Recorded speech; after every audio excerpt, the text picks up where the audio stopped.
কলেজের বন্ধু আবার কে? ও যেখানকারই মানুষ হোক না কেন, পুরুষ মানুষ কখনো নারীর বন্ধু হতে পারে না। পুরুষ মানুষ কখনো নারীর বন্ধু হতে পারে না।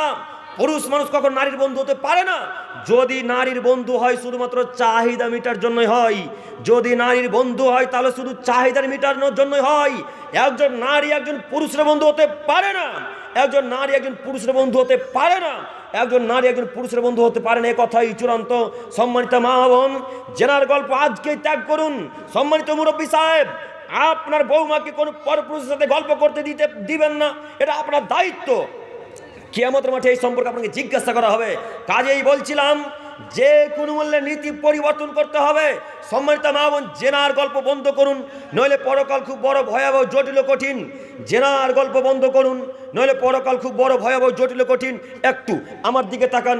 জেনার শাস্তি মহান আল্লাহ রসুল সাল্লাল্লাহু আলাইহি সাল্লাম বলেন, আবু উমামা বাহিলি রাদিয়াল্লাহু তাআলা আনহু থেকে বর্ণিত, তিনি বলেন রাসূল সাল্লাল্লাহু আলাইহি সাল্লাম বলেছেন,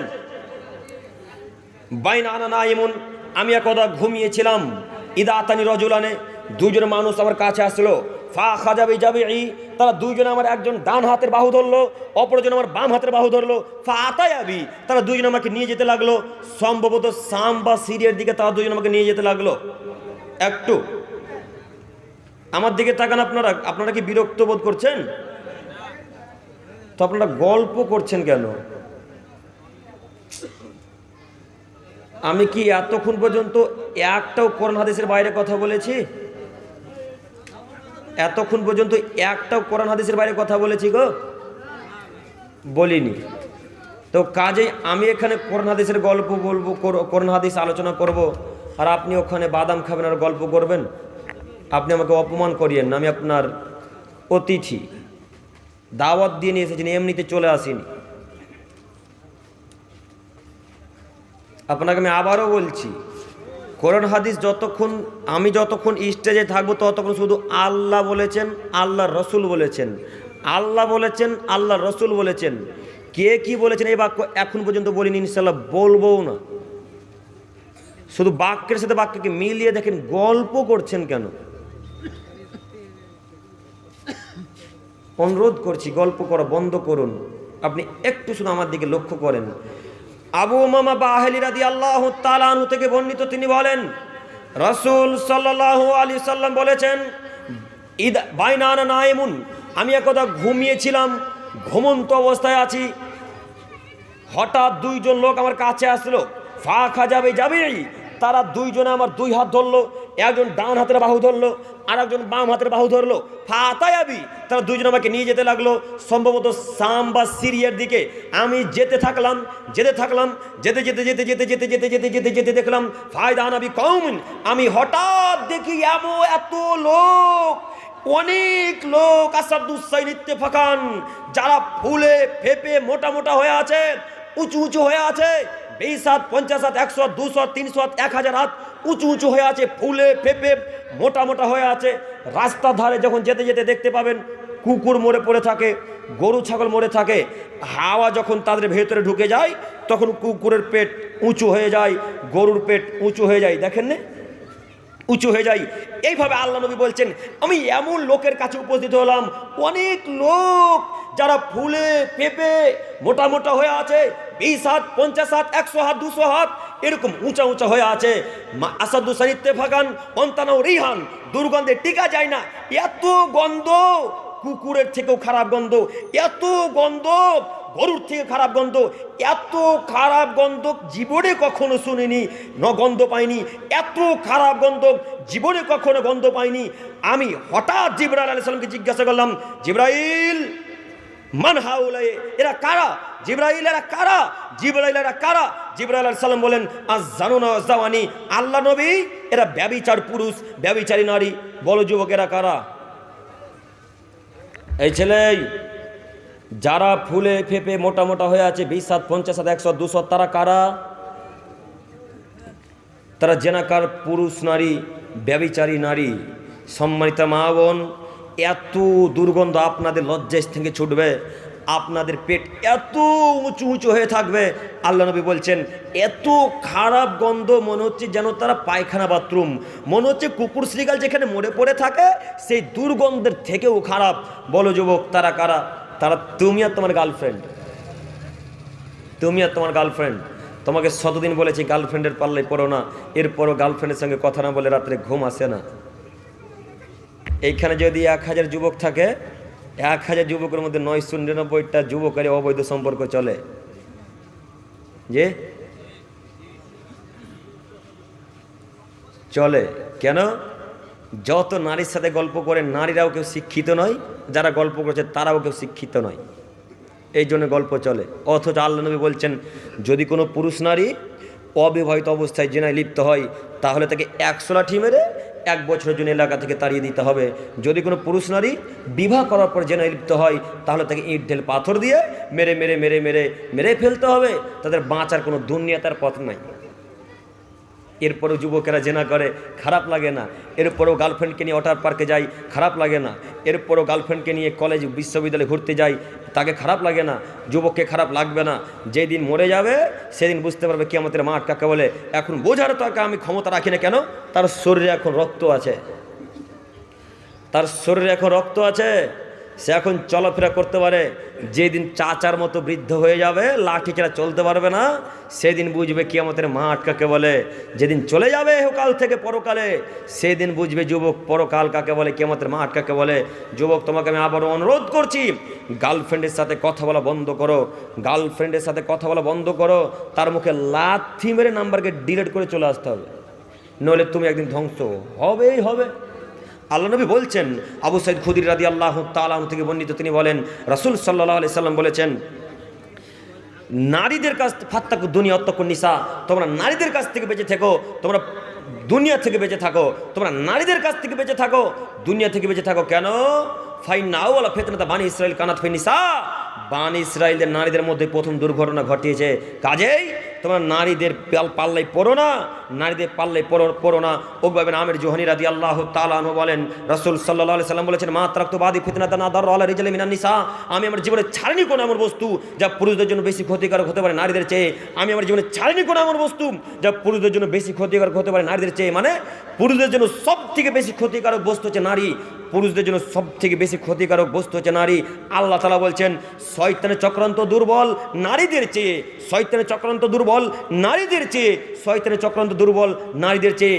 শয়তানের চক্রান্ত দুর্বল হেরে যায় নারীদের কাছে, শয়তানের চক্রান্ত হার মানে নারীদের কাছে। নারী এমনই একটা বস্তু, নারী এমনই একটা বস্তু, নারী এমন একটা বস্তু যে এক হাসিতে আপনাকে জাহান্নামে ভরে দিয়ে চলে আসতে পারে, তার নাম নারী।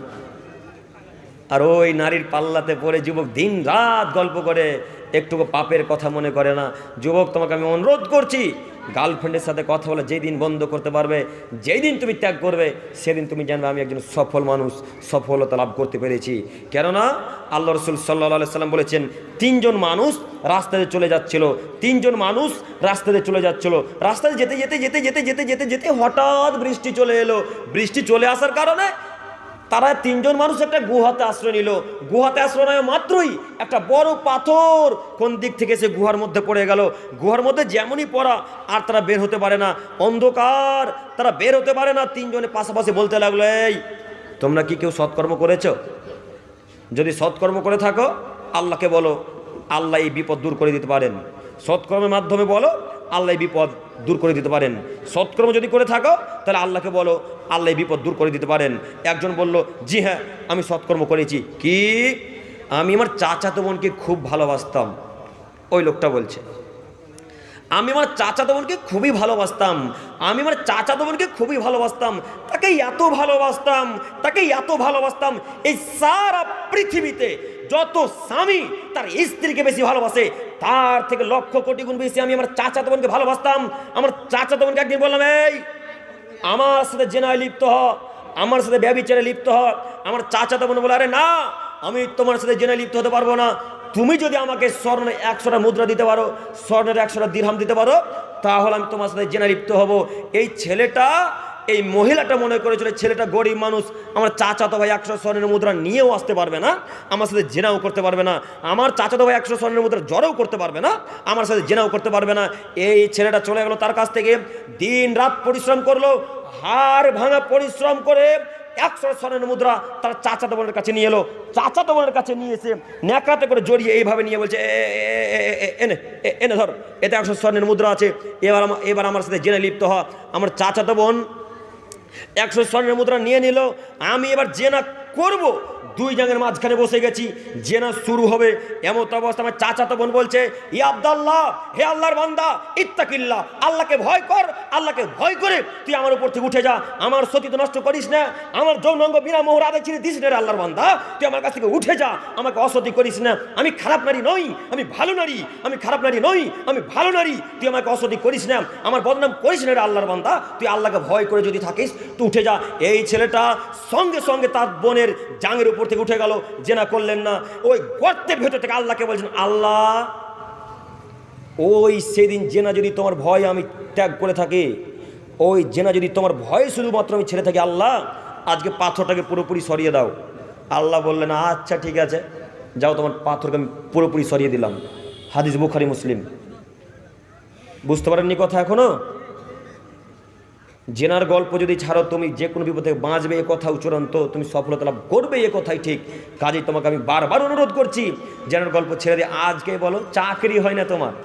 এই ছেলে, তুমি ম্যাট্রিক পাস করেছো, মাস্টার ডিগ্রি পাস করে আছো, চাকরি হয় না, তো আল্লাহকে একবার বলছো, আল্লাহ প্রাইমারি পরীক্ষা টেট পরীক্ষা পড়বে আল্লাহ গো কালকে, তো আল্লাহ তুমি আমার দোয়া কবুল করো, আল্লাহ তুমি আমার দোয়া কবুল করো, আল্লাহ তুমি আমার দোয়া কবুল করো। আল্লাহ তাআলা এক পর্যায়ে বলবেন, ও যুবক, জেনার গল্প ত্যাগ করো, জেনার গল্প ত্যাগ করো, তাহলে দোয়া কবুল হবে। কেন? জেনার গল্প চললে কোনো দোয়া কবুল হয় না। আজ থেকে 1450 বছর পূর্বে আল্লাহ নবী ওই হাদিস গ্রন্থে বলে গেছেন, এখনো পড়ে আছে, এখনো পড়ে আছে। জেনার গল্প চললে কোনো দোয়া কবুল হবে না, কথাই চূড়ান্ত। কাজে দিনী ভাইদেরকে আমরা বলতে চাইছি, মা ও বোনদেরকে বলতে চাইছি, জেনার গল্প বন্ধ করুন। সম্মানিতা মা ও বোন, আপনাকে বলতে চাইছিলাম যে সৎ নারী যারা, ভালো নারী যারা, তারা স্বামীর কথাকে মেনে নেবে, এটাই ঠিক। স্বামীর কথাকে যারা মানতে পারবে না, নিশ্চিত তারা খারাপ নারী, নিশ্চিত তারা খারাপ নারী। এটা আল্লাহ বলেন, একথা আল্লাহর রাসূল বলেন, একথা আল্লাহ তাআলার আয়াতের বিবরণ দ্বারা বোঝা যাচ্ছে। কাজে বলছিলাম, যে কোনো মূল্যে আপনাকে সৎ হতে হবে, যে কোনো মূল্যে স্বামীর কথাকে মেনে নিতে হবে। স্বামীর কথা যদি না মানতে নাই পারেন, তাহলে খোলা তালাক নিয়ে নিতে হবে। আব্দুল করিম সাহেব, আমার স্বামী অত্যন্ত বদ। সম্মানিত মা বোন, আপনি লক্ষ্য করুন, এ প্রশ্ন আপনারই। আব্দুল করিম সাহেব, আমার স্বামী দিন রাত মদ পান করে। আব্দুল করিম সাহেব, আমার স্বামী আমার ওপর দিন রাত অত্যাচার করে। আব্দুল করিম সাহেব, আমার স্বামী আমাকে দিন রাত গালিগুলোজ করে। আব্দুল করিম সাহেব, এখন কি করব? এখনও কি স্বামীর কথা মানবো আব্দুল করিম সাহেব? জি হ্যাঁ, এখনও মানতে হবে। স্বামী যতই বদ হোক, স্বামী যতই বদ হোক, স্বামী যদি দিন রাত মদ পান করে, স্বামী যদি দিন রাত অত্যাচার করে, স্বামী যদি দিন রাত গালিগুলোজ দেয়, তারপরেও স্বামীর কথা মানতে হবে। কেন?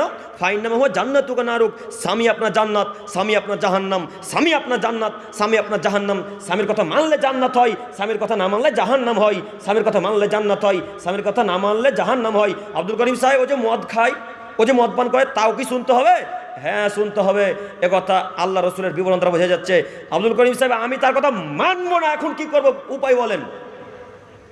ও মদ খাই, তার সাথে থাকবো না, এখন কি উপায় আছে বলেন? ও উপায় হচ্ছে খোলা তালাক নিয়ে নিতে হবে।